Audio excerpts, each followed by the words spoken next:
Welcome to my channel, History of Kurdish. I will explain today about the displacement of the Kurds.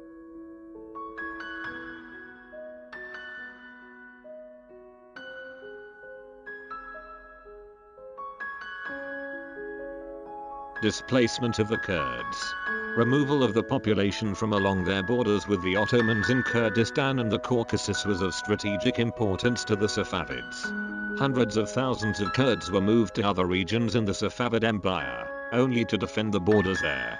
Hundreds of thousands of other ethnic groups living in the Safavid Empire, such as the Armenians, Assyrians, Georgians, Circassians, and Turkomans, were also removed from the border regions and resettled in the interior of Persia, but mainly for other reasons such as socio-economic and bureaucratic ones.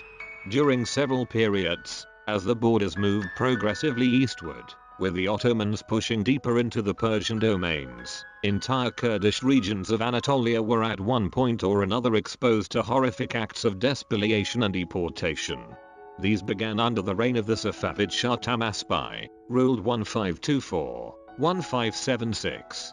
Between 1534 and 1535, Tahmasp, using a policy of scorched earth against his Ottoman arch-rivals, began the systematic destruction of the old Kurdish cities and the countryside. When retreating before the Ottoman army, Tahmasp ordered the destruction of crops and settlements of all sizes, driving the inhabitants before him into Azerbaijan, from where they were later transferred permanently, nearly 1,600 kilometers, 1,000 miles, east, into Kurdistan. Shah Abbas inherited a state threatened by the Ottomans in the west and the Uzbeks in the northeast. He bought off the former, in order to gain time to defeat the latter, after which he selectively depopulated the Zagros and Caucasus approaches, deporting Kurds, Armenians, Georgians, North Caucasians and others who might, willingly or not, supply, support or be any use in an Ottoman campaign in the region. The magnitude of Safavid scorched earth policy can be glimpsed through the works of the Safavid court historians.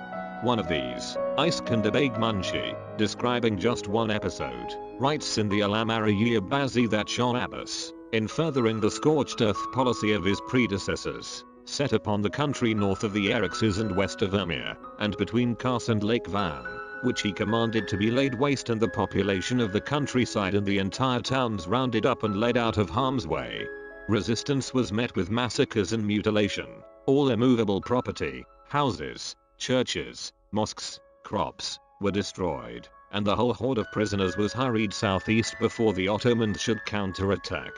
Many of these Kurds ended up in Kurdistan, but many others were scattered into the Alborz Mountains, central Persia, and even Balochistan. They became the nucleus of several modern Kurdish enclaves outside Kurdistan proper, in Iran and Turkmenistan. On one occasion Abbasi is said to have intended to transplant 40,000 Kurds to northern Khorasan but to have succeeded in deporting only 15,000 before his troops were defeated. While the deported Kurds became the nucleus of the modern central Anatolian Kurdish enclave, the Turkmen tribes in Kurdistan eventually assimilated. Thank you for watching, and don't forget subscribe my channel.